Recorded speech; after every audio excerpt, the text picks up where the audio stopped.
Tom, welcome to the show. Hey, it's great to be with you. Really good to be here, Corey. I am excited about this episode. And for everybody that's listening right now, this is not going to be your typical podcast where we talk about taxes. We'll probably get into that.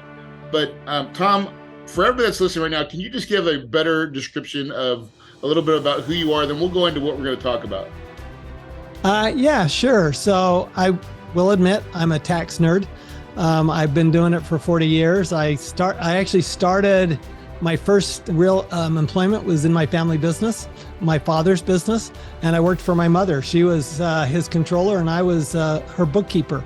So I got my start in bookkeeping when I was about 14 years old, and did that all the way through high school. And then I spent 2 years in France learning how to get rejected in French as a Mormon missionary, and then I've worked with the big firms, Ernst & Young, Price Waterhouse. I've been in a Fortune 500 company as an in-house tax advisor. And I built a number of CPA firms. I built a large CPA firm in Phoenix, sold it. And then I built a network of CPA firms. And now we're converting everything to franchise. So we're the first tax advisory franchise in the US, to my knowledge. And we're building a worldwide franchise. So that, in the meantime, I was an adjunct professor at Arizona State University in their Masters of Tax program. And I've been very, very fortunate to spend many years traveling around the world speaking with Robert Kiyosaki of Rich Dad Poor Dad fame. He and I are good friends. We learn from each other constantly. He's a great mentor. Yeah. And that was how I originally found you, was through your book. Right. And I've been a big student of trying not to pay taxes and trying to understand what you do. But today we're going to go something where I think that probably a lot of people have not heard you talk or speak a lot of, maybe. But it's something that I'm passionate about as well, is preparing our youth. Right. A lot of you that are listening right now, you probably have kids and family and things like that. And I would love to talk about your philosophy behind trying to raise good men and women in this world that's crazy. No, I love that. I think this is such an important topic, especially for fathers. Frankly, I think hopefully every family has a mother, but not every family has a father. And I think back on the role of my father as well as my mother. And my mother had an interesting idea when they were older. My mother and father brought us all together and said, so here's the deal. They were probably in their 60s. And they said, we've taught you how to get out on your own. We're not going to leave you any money. Her thought was, we want to break even. We don't want to leave you any debt, but really what we wanted to leave you with was a view of the world and an insatiable appetite for learning.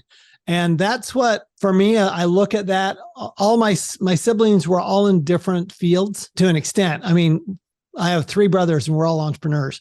So literally son, grandson, great-grandson of an entrepreneur. And then, siblings that are entrepreneurs. At the same time, I look at that and I'm going, okay, but what we all are is we're all curious. And we all want to learn, and none of us thinks we know everything. And, when I think about raising my kids, I love, with my younger son especially, he and I have rather heated discussions at times because he has a different view of the world. And I'm going, You know what? I love that he is comfortable having that discussion with me. Which makes for good conversation, by the way, because if you had just a yes person all the time, or someone not challenging you in some sort of way, then it's like, well, because here's the challenge I've always had, like raising my kids. I was pretty dominant for a long time in the younger part of my kids' life. So they didn't want to disappoint. Right. And I was probably a little bit more, I will say, too forceful. I look back and be like, I wish I was not as forceful. Right. Towards the later part of their high school years, that's when I started to lighten up. And I was like, you know what? Who cares? Just you go do you. And I just want to be a little bit more in the dad. I've given you a lot of the tools in my point of view, but they got to learn how to fly. So you got to give them space. They do. My mother always used to say it's all about wings and roots. So she always felt like her job was to feel like we all had roots in our values, in our education, in our, how we dealt with other people. Yeah. But she wanted us to have wings. She felt like one of her greatest accomplishments when they were empty nesters is that none of her children lived next door to her. Yeah. They all lived in different cities, different states, even different countries. Right. And she was very proud of that she allowed everybody to have really, really a big wingspan. Yeah, but the roots are where that's the foundation, right? And so, what does that look like? Because I think some people don't have a good vision of what that really represents. And I feel like I got it from my family. It was really it was a cohesive family unit, right? There was things and words like for me growing up, is like, it's the Peterson way. This is how the Petersons do it, right? Or you're a Peterson. And it was a weird deal, but it was kind of also like a badge, right? And but I think it starts at the kitchen table. What's your thoughts on it, Tom? Really, I think a lot of it comes down to values. So my dad had very specific order of what he valued. Number one was my mother. That was literally, he valued her over everything else. Number two was God in his world. And number three was the children. But his wife came before God. And I've never known anybody else like that said, well, you know what? That marriage bond was more important to him than anything else. And, I see it in my siblings. It's had a big impact. It's not that none of us have been divorced. I've been divorced. But I will say that we try harder. Even when you have difficulties, it means that you try harder. So I don't think, honestly, I'm not sure that there's good and bad values. I think there's my values and your values. I think what's important is that our kids grow up with established values. And I'll give you another one. My dad valued hard work. He was a hard worker.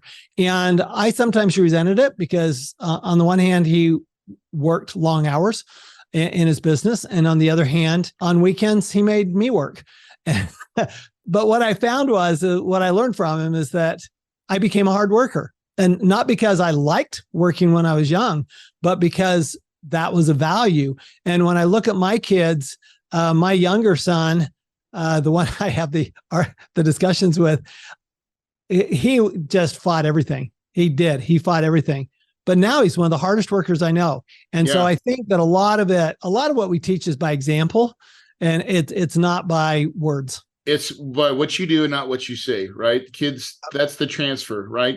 It's funny because my daughter's, all your kids are different. They're like different things wire them. And it's really weird because I think there's a default setting that they go back to, even if they're fighting you. Even my daughter has fought me for a bit. And then now that she's, going to be a junior in high school or college, things are starting to change a little bit. I see the progression, and it's really interesting. Now, my son picked it up really early, and I call it like passing the baton, because what you really want to transfer, I think you said it in the opening the best, is the thirst for knowledge. Right? Like I've been an entrepreneur since my kids have been little. They've seen it. We've talked about it. Right. But they don't understand that until they have to start going out and do some stuff. Right. And when you see that start to show up in their work ethic, and we use sports as that was our lesson. Right. And I don't know about you, Tom, but my biggest challenge, I think people that are listening to this podcast that have become wealthy, that's the real challenge. How to not screw your kids up when you make so much money. Yeah, that's really interesting. I was actually with my friend Robert Kiyosaki earlier, and we were talking about that because he's got a good friend who's very, very wealthy, and his kids are not. They don't know how to work. They're just. And I'm going,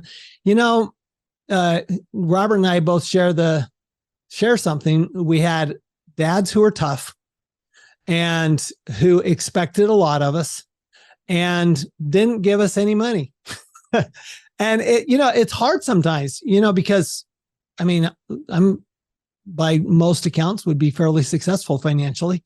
And, I'm certainly not a billionaire, but certainly I'm not missing anything in my life. Yeah. And I'm actually, my kids know that anything that they wanted, I would give them, but they don't ask unless I ask them. And it's because they understand that, what I want them to learn is I want them to learn how to work. I want them to learn about how to handle their own money. So my younger son is, both of them, by the way, work in my business, but my younger son also has his own business, and does a lot of is out there. And for me, he does sales in our business. So he's got that entrepreneur bug and always has in him. Yeah. So not everybody does, but not everybody does. My older son, no entrepreneurial bug at all. He's he really wants to be, 9 to 5 is his. In the family. Hey, listen, I'm down. I'm cool being right here and I can support that, but I don't want to go out and try to, go hunt and kill because not everybody's built crazy. Entrepreneurs are crazy. Exactly. We are completely nuts. We're all ADHD and, completely bonkers. But I think what's important is that, they're all, both my kids, they have to learn about money. They have to be on their own. I mean, I'll help them out where they need to, but I'm not lavishing gifts and, fancy cars and stuff like that. I think it's important. I think that we miss, we want our kids to have what we didn't have, but we can't miss out on giving our kids what we did have. And I think that's something that we, as parents, we mess up a lot. I did a podcast, my own show, WealthAbility show, a couple of years ago. And it was with a guy who he wrote a book he called it The Worst Generation. He was talking about millennials. And what's interesting was, and my son, by the way, my sons are both millennials, but my younger son hated the title of the book and title of the podcast. I said, I get that. But what was interesting is he said, it's all our fault. It's the baby boomers' fault. There are kids. So if the millennials, I hear people, especially baby boomers, and it drives me crazy. They complain about millennials. I love millennials. My business partners are 2 out of my 3 business partners are millennials. Okay. The other one's a Gen Xer, but 2 out of my 3 business partners are millennials. My staff, mostly millennials. Yeah. And I find them to be very hard workers. I find them to be very caring. I think they're great. I don't have those issues. I hear people talk about, the millennials are this, the millennials are that. I'm going, well, whose fault is that? If they are, whose fault is that? I mean, come on, that's mom and dad's fault. Yeah. It falls down absolutely to how their core values and what they were brought up to. And so for me, one of the biggest things that I did is we've lived in the same neighborhood now for, I think, 17 years. And so 17 years ago, when I first kind of got in real estate, it was the house that we could afford, right? And so now we out-earned the neighborhood quite substantially, but we still live there. And it was the greatest lesson for my kids to see that, like when we went on vacation, like when we go on a family vacation, it's like, whatever we want to do, I'm in, right? So it's like, hey, Dad, we go to Hawaii. Let's get in the helicopter and go tour the island. And I'm like, that's a great idea. But my kids, if we were with another family, they would never, ever, ever ask that in front of anybody. And if they did, it would be way to the private side, because the last thing we'd want to do is offend another family or make them feel like they would have to participate, and they may not be financially able to do it. And who are we to put them in that spot? Yeah, no, I agree with that. So I'll give you a really interesting example of what you're talking about. Years ago, I lived in Washington, D.C. Well, I lived in Maryland, but I worked in Washington, D.C. And one of my favorite people that I met there and got to know a little bit was Bill Marriott of Marriott Corp. So this is he's a billionaire, right? I mean, this is a very, very, very wealthy guy. I got to go to a Christmas party at his house. It was a very modest house. Yeah, it was in Chevy Chase. I mean, it wasn't a cheap part of the world, but it was clearly the house they'd raised their kids in. And they did not leave that house until their kids were grown. Yeah. And they wanted to keep their kids in that stable environment. They didn't want them to feel like they were different from other kids. Really just grounded. And their kids very grounded, all working in the business. One of the things I appreciated most about him is he said, so we knew each other through church, and he said he actually told all of the church members, church leaders in my area, he said, the job of Marriott Corporation is to provide jobs. So if you have anybody who doesn't have a job, you send them to me, we'll get them employed. And that was the whole point, is because he wanted people to work. And I think that's a big issue that we have, is if we don't work, I think we don't value ourselves if we're not working. I think work is such an important aspect of feeling comfortable with who we are and that we're contributing. Yeah, I think, and the more your kids get to experience that, even like most of us, I'm one generation from a hard time. Like my dad was a roofer. Oh, he owned his own roofing company, but that was hard work. And so I got introduced to hard work very young. And there's a stigmatism that we should not let our kids experience that. But I think there's a lot of pride that comes through working, right? There's a lot of satisfaction that comes through getting stuff done. And to deny them that, or let them think that it's okay, I think this is where we got to push a little bit and say, hey, you need to learn the ways of life. And prepare them so they can leave the nest, like you said, like your mom and dad did. Yeah, I feel so fortunate growing up in a family business. My dad and his brother started this printing company themselves. They had some financial backing from their dad, who'd been successful in a construction company, but they started it from scratch. And my dad loved the artistic side of it, and his brother was the business side of it.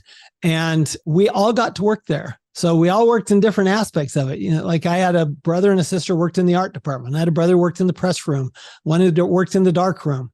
And I worked in the accounting department. And I just think what a blessing that was, because I actually got to see other people work.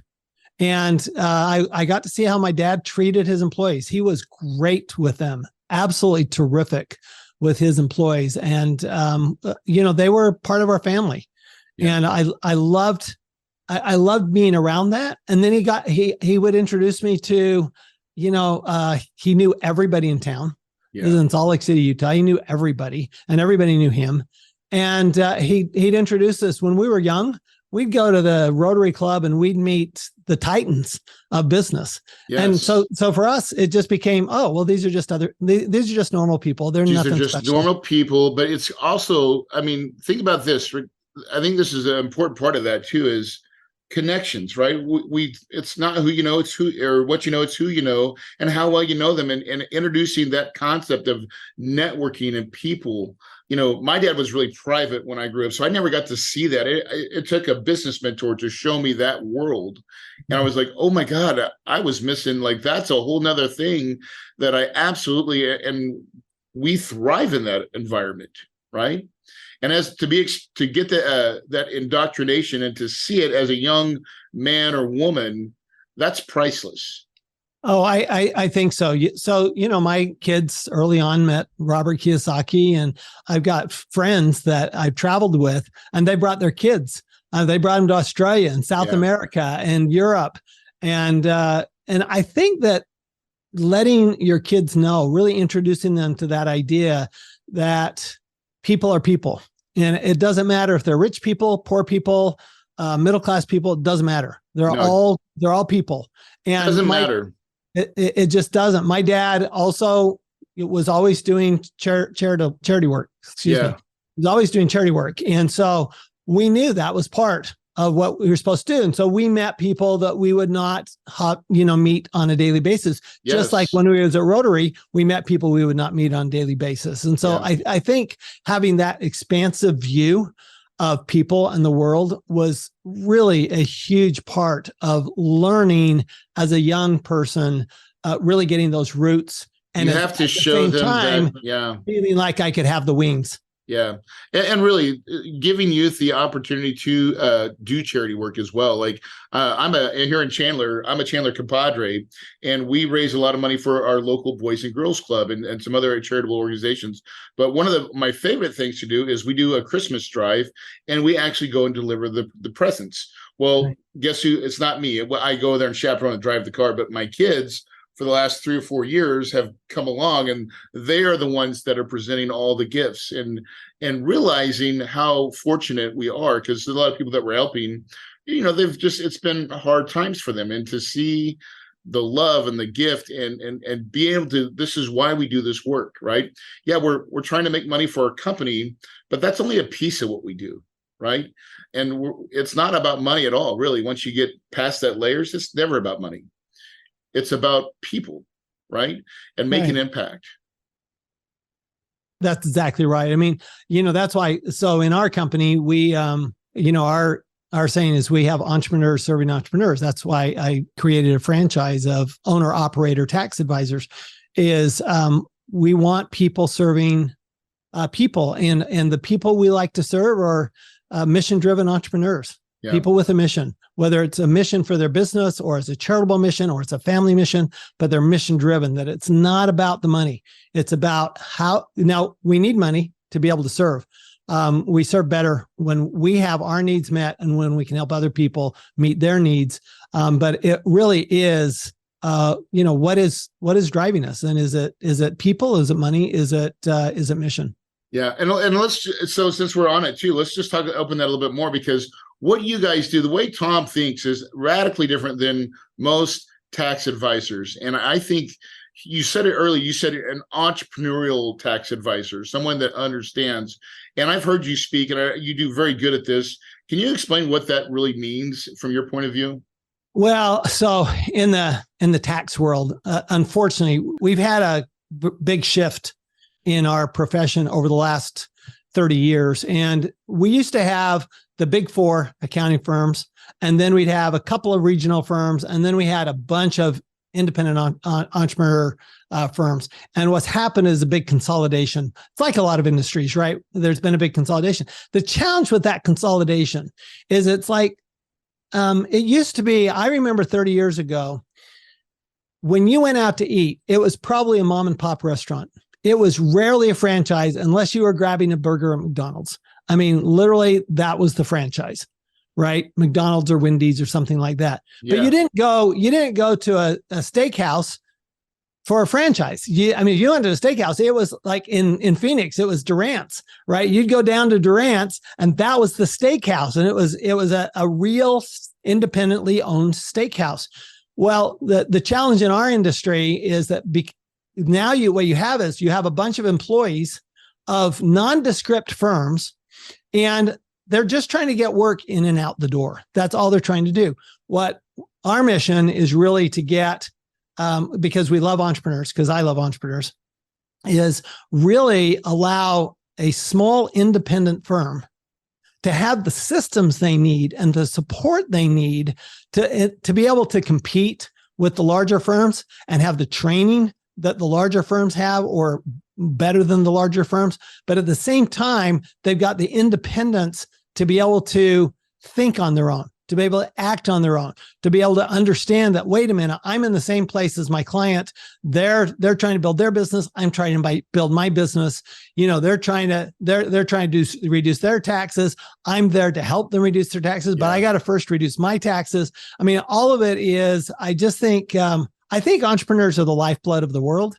And I think the more that we can support them and help them and be around, and I'd rather be around entrepreneurs than anybody else. Oh, me too. Oh my gosh, if I could pick anybody to hang out with, because they all understand that failure is part of the game, right? And ideas come and go, and it's like, it's really intoxicating when you get around a bunch of entrepreneurs. It is a really nice, fun place to be around, because there's life, and there's just a little something extra, I think, that they all bring to the table. And there's that crazy factor, right? It's like these ideas, some are wild, some are not so wild, but you wrap it around a good team. And that's really what you are talking about, is you're part of the team, of the collective. And most people, like, I look at, even for me, I've had a lot of good mentors in my life to help me with my tax issues, or like with, solving what I call complex tax problems, right? But you got to have a real, and most people don't have that. They don't have someone trying to understand where they're at, what their business does, and how they can mitigate that. Right. And that's actually why I wrote Tax-Free Wealth is really to bring solid tax education to the general population, because it's always been the purview of the rich.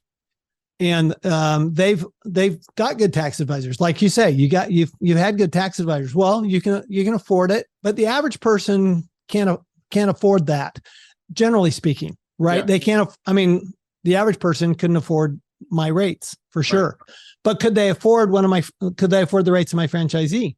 Absolutely. So this is why, for me, the franchise is so important to go along with the books and the education. The speaking is so that the average investor, the average entrepreneur, who was wanting to build wealth, is wanting to provide for the family, is wanting to do good in the world, they can use capital that they would otherwise give over to the government and legally keep it for themselves, so they have that capital to reinvest. Yes, and that's going deep. That's a beautiful mission and goal of what you're building, is not just to affect that top line, those wealthy people. You're going down into the roots of where people really live, and that is a radical movement. And we want to help it. Thank you. I appreciate that. Most independent CPAs, and even the big firms, they want rich people. They say, we want high net worth clients. I'm going, it's never been my goal in life to make rich people richer. That's just never been interesting to me. It's why I stopped working for the big companies. You're right. I mean, I was in either Big Four or Fortune 500 for 13 years. I'm going, that's enough of making rich people richer. What I want to do is I want to make the person who is willing to learn, I want to help them learn what they need to learn in order for them to reach their dreams. Because that's what we do, is we help people reach their dreams, because you really can't do it if you're paying a lot of tax. I mean, as real estate's a massive opportunity there. God. But the reality is, if you run the numbers, it's really hard to retire well if you're paying a lot of taxes. And so that's why you get people putting their money into 401ks and IRAs, is because because all they can think of is, well, I'll be in a lower tax bracket when I retire. I'm going, I've just never met anybody who wanted to make less money when they retired than they did while they were working. No, they want to make more. They want to make more. And yet you can't do that with a 401k. You can't do that with an IRA. It's really hard to do. On the other hand, you can do it in things that the government wants you to do, where the government incentivizes. This is why I wrote the Win-Win Wealth Strategy. That's about building wealth. And whether it's real estate, business, agriculture, energy, whatever it is that the government says, look, we need more farmers, we need more ranchers, we need more entrepreneurs, we need more, technology, whatever the government needs more of, you can absolutely be guaranteed there are going to be massive tax benefits. And so really for us, we just want to help people see what's possible. Understand the game, right? Understand the game and actually give them a choice. Give them a choice between paying a lot of tax and not having to worry about it, and paying very little tax, doing what the government wants done. Yeah, it sounds so simple, but it's complicated to actually get it through. But really, again, it may not be that hard, right? Like when you have the right people around you and the right strategists, and like when you say you're sending your model, you can get access to people that will give you that type of advice and can guide you and provide kind of I would say a lighthouse, right? Out there, when you're out there in the ocean of the crazy waters of entrepreneurship, you need something that's certain that you can count on. Well, one of my heroes in business is Steve Jobs, and another is Elon Musk. And why are they heroes to me? Well, because what they've done is, Henry Ford was maybe the first to do this. And they took a great invention. We already had electric cars before we had Tesla. We already had solar panels before we had Tesla. We already had phones. We already had computers before we had Steve Jobs. But what did they do? They turned the whole thing into a process and a system that anybody could use. They made it so easy for use. And they made it affordable. And so that's really what our mission is let's make it affordable for you to get the information you need and the transformation you need so that you're no longer dependent on Wall Street. You're no longer dependent on your employer, and you're no longer dependent on the government. You can be independent of all three. Amen. Amen. Well, Tom, as we go to wrap this thing up, and I want to thank you again for, like, we've just covered a lot, and I love the stories of our kids and trying to get our youth into a position of success, and really what you're doing on the CPAs, or on the tax advisory side, to give just the average people access to knowledge and information that can truly move the needle. Looking for books or book that you've read lately that's really kind of turned your needle, or something that's really driven you lately. The book, it was a couple of years ago. I read Who Not How, Dan Sullivan and Ben Hardy's book. And I've been, the challenge with, I'm an A student, that my biggest weakness is that I'm an A student. And because the challenge is you can do it all, right? I mean, when it comes to taxes, can I do a tax return? Yep. Can I give tax advice? Yep. Can I represent people before the IRS? Yep. Should I? No, because I ought to be helping other people do that. And so, because I've got a vision of how to do it and a system for doing it, that I can actually help a lot more people if I don't do it myself. The challenge is we get caught up in doing it yourself. I always say that 3 most expensive words in the English language are do it yourself. So that book, Who Not How, I will tell you, that was a complete life changer for me when it came to business. It's funny is I read that book as well. And then I thought about when I first started doing single family fix and flips, right? The first day, first 4 houses, I did it all myself. Yep. And I did drywall halfway. I did a horrible tile job. Yep. And it took me forever. And I finally hired the Who. And it was amazing.